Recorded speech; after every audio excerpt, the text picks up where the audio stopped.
So, let's dive into what's coming up on The Young and the Restless, because things are about to get seriously intense, especially in Vegas. At first, everything seemed pretty normal. Just another day, another conversation. But then suddenly, things took a turn that no one was ready for. Kane was caught completely off guard. He could tell right away that Holden had something important to say. The kind of news that changes everything. And honestly, it didn't take long before that feeling turned out to be absolutely right. Holden didn't waste much time. He dropped the truth, and it hit hard. He revealed that he is actually Lily's half-brother.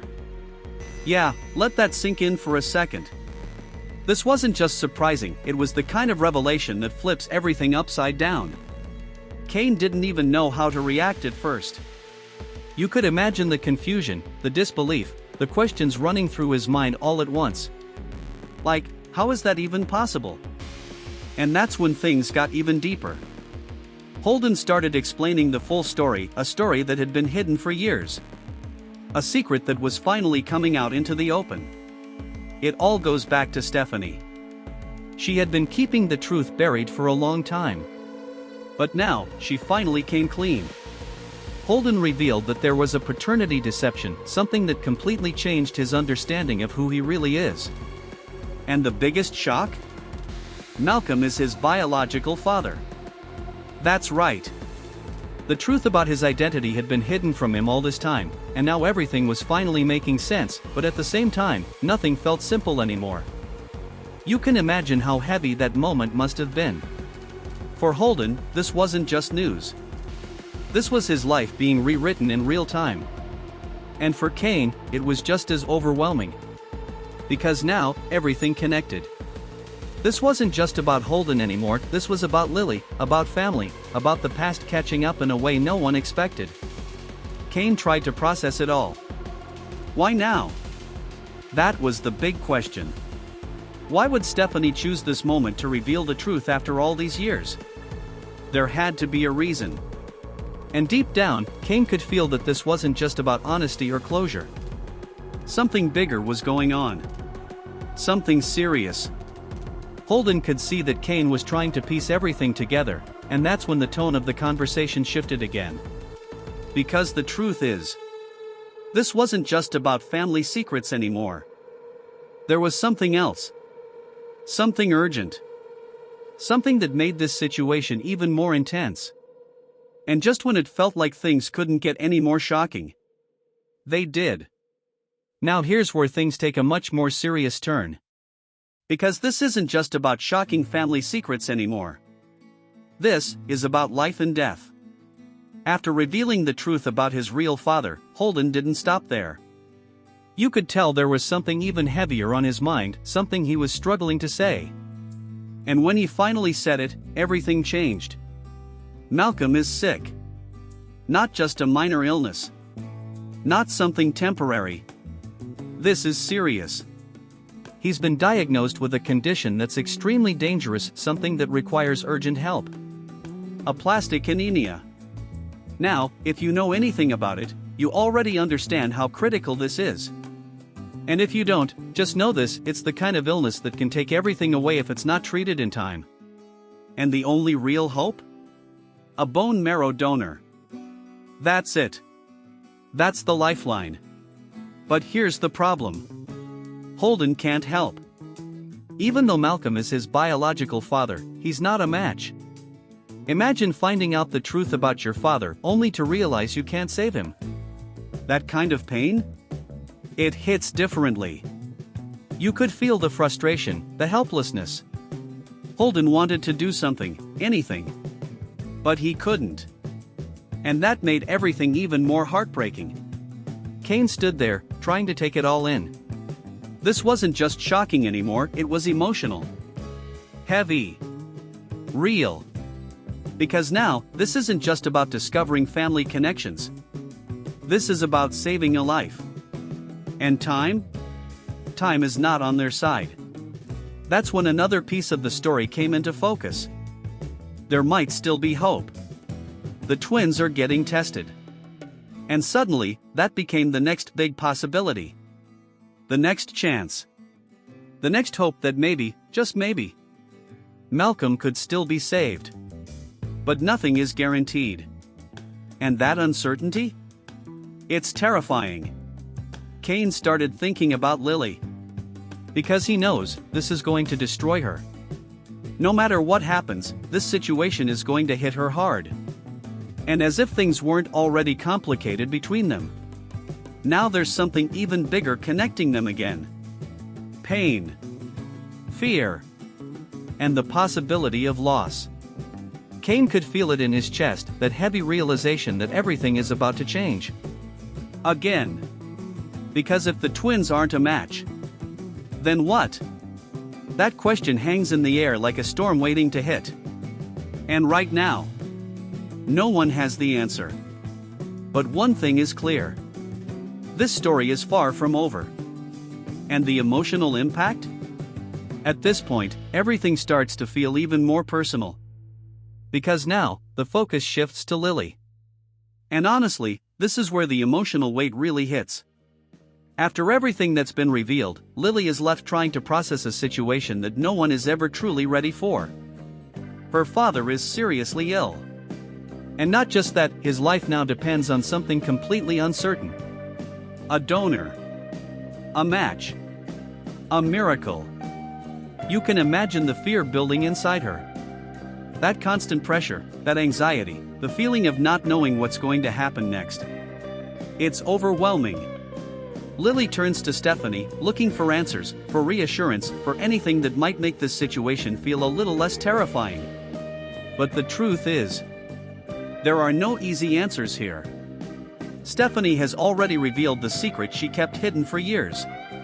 And now, all she can do is stand there and face the consequences of that truth coming out.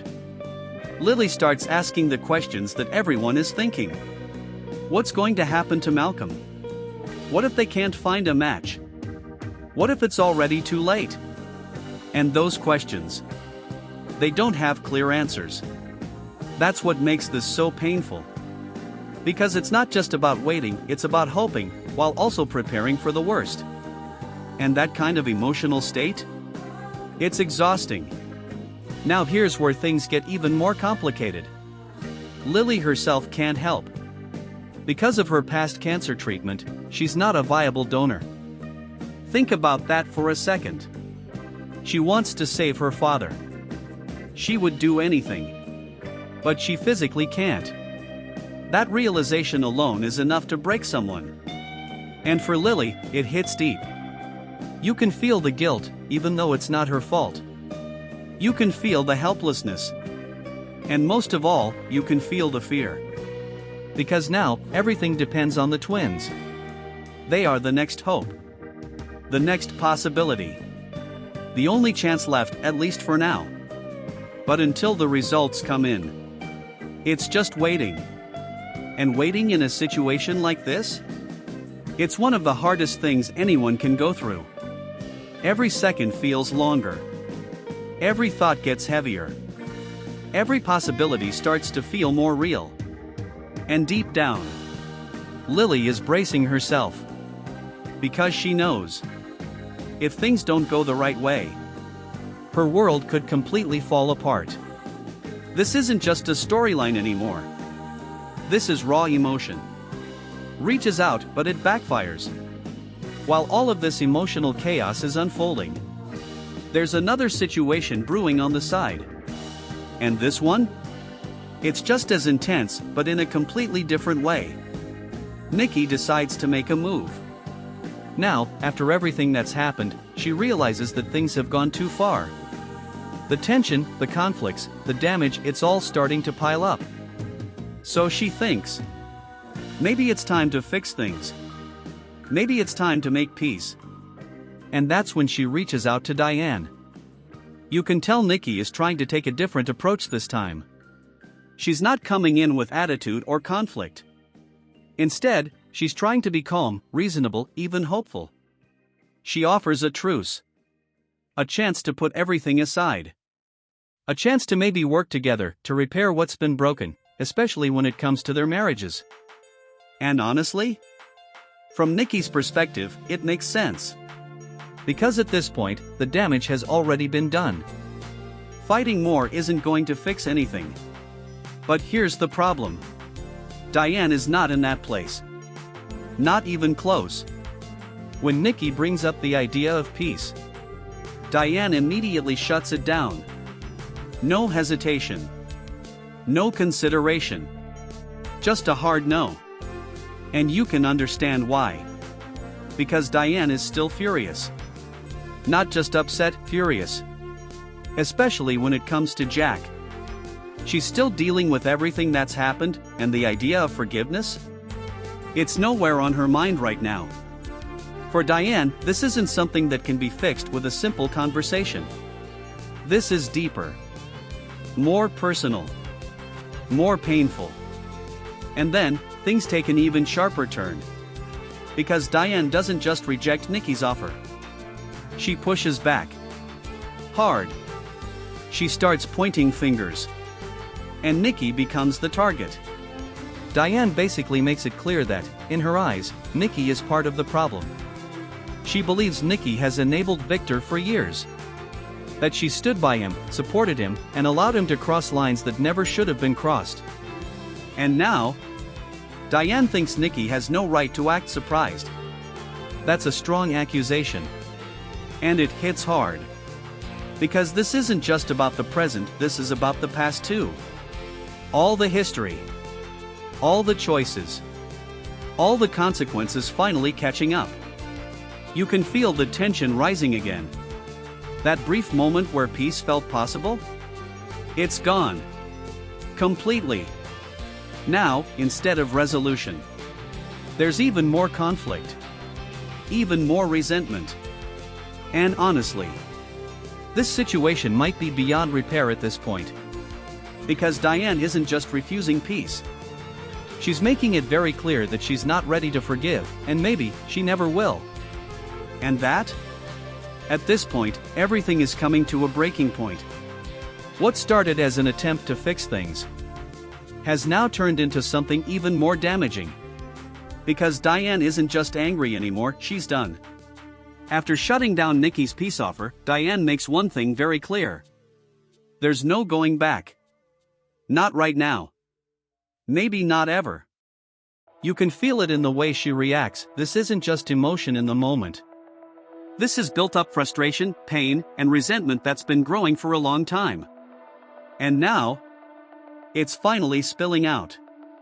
Diane starts bringing up the past. Not just recent events, but everything that led to this situation. Especially when it comes to Jack. Because for Diane, this isn't just about betrayal. It's about loyalty. She's always had a problem with how close Jack and Nikki have been. That connection. That history. It's something that's caused tension more than once. And now, in Diane's eyes, it's exactly what led to this whole mess. She believes Jack crossed a line. And not just any line, a line that gave Victor the opportunity to step in and make things even worse. And let's be honest. Victor has never forgotten what happened in the past. That moment in the GCAC suite? It still matters. It still affects how he sees Jack. And now, everything is coming full circle again. Diane sees all of this as a pattern. A cycle that keeps repeating. And in her mind, Nikki is right in the middle of it. That's why she doesn't hold back. She tells Nikki exactly how she feels. No filters. No softness. Just the truth, at least, her version of it. And Nikki? She's left standing there, realizing that this situation is far worse than she thought. Because she didn't just get rejected. She got blamed. That kind of confrontation? It doesn't just end a conversation. It creates a bigger divide. And now, instead of moving toward peace, they're further apart than ever before. Meanwhile, in the background, the other situation is still unfolding. Malcolm's condition. The donor's search. The uncertainty. So now, we've got two major storms happening at the same time. One emotional. One medical. Both intense. both unpredictable, and both capable of changing everything. Because if there's one thing that's clear right now, it's this: no one is safe from what's coming next. Relationships are breaking, secrets are exploding, and lives are hanging in the balance. This isn't just drama anymore. This is fallout. And the consequences? They're just getting started. In the coming 2 weeks on The Young and the Restless, things in Genoa City are about to get more intense than ever. Emotions will run high, secrets will surface, and several lives will be pushed to the edge as unexpected situations begin to unfold in both Genoa City and Las Vegas. At the center of it all, Sharon Newman is stepping into a dangerous emotional storm as she tries to help Nick Newman, who is clearly heading into serious trouble. Nick is not in a good place right now, and what's coming for him could change everything. Sharon feels that she can't just stand by anymore. Something inside her tells her that Nick needs her now more than ever. And that's exactly what pushes her toward making a bold decision that could take her far away from Genoa City, straight to Las Vegas. Meanwhile, Nick's situation is becoming more alarming by the day. He is caught in a very vulnerable position, and the pressure around him is only increasing. Matt Clark is back in the picture, and his intentions are far from good. Instead of letting go of the past, Matt seems determined to make Nick suffer. And this time, it's not just emotional manipulation, things are turning darker, more dangerous, and far more personal. Nick could find himself trapped in a situation where his weakest points are being used against him. Every move he makes seems to pull him deeper into trouble.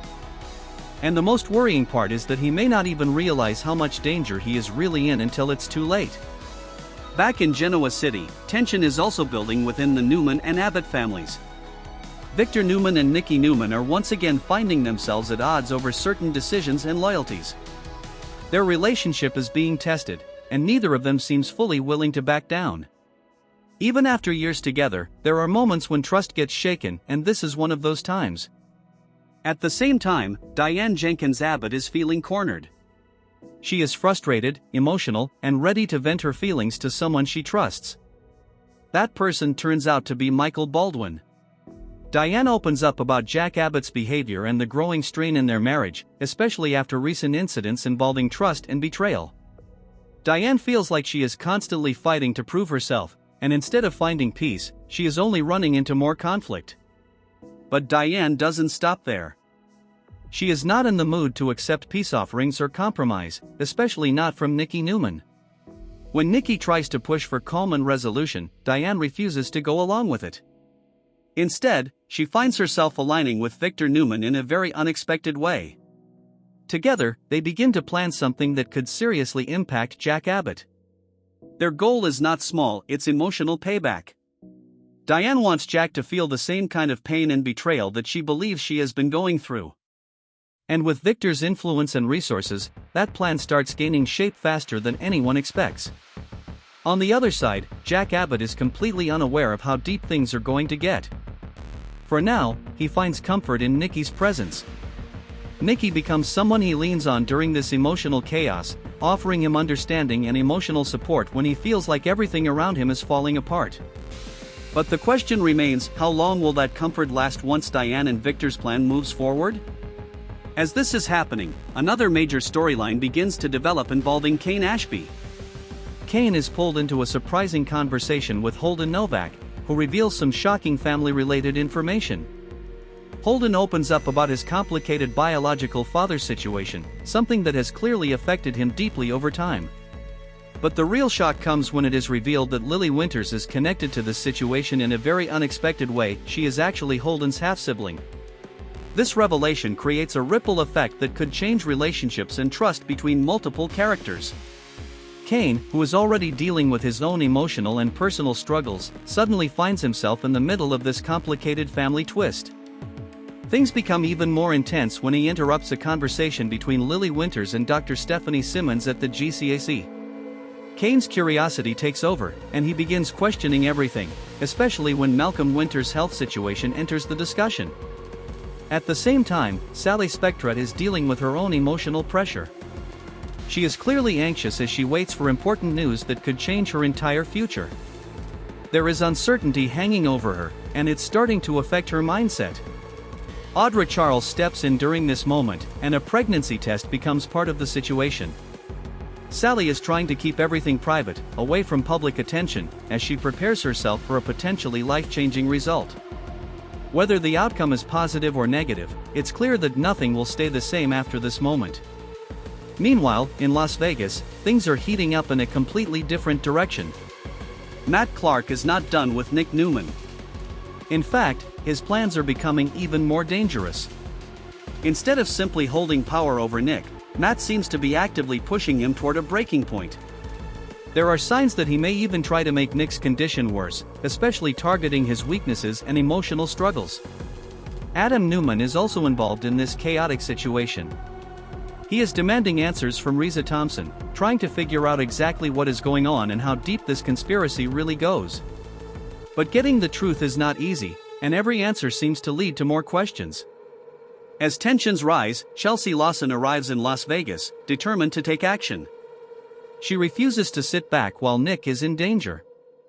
Her arrival changes the dynamics of the situation, as she pushes herself into the rescue efforts, insisting that she will not be left out of saving Nick. And just when things seem complicated enough, Sharon Newman also makes the decision to travel to Las Vegas. She knows she can't ignore what's happening anymore. Whatever is going on with Nick, she wants to face it directly. She is prepared to do whatever it takes, no matter how dangerous it becomes. At the same time, Adam Newman finally comes face to face with Matt Clark. This confrontation is expected to be intense, as Adam tries to take control of the situation and stop Matt's plans from moving forward. But Matt is not someone who gives up easily. He appears to have more tricks hidden, meaning Adam may not be fully prepared for what comes next. And that's where everything stands for now. In the next part of this unfolding story, the tension in Las Vegas will continue to rise, especially as Nick's condition becomes more critical and Sharon gets closer to the truth. Meanwhile, back in Genoa City, the emotional war between Jack, Diane, Victor, and Nikki is only just beginning.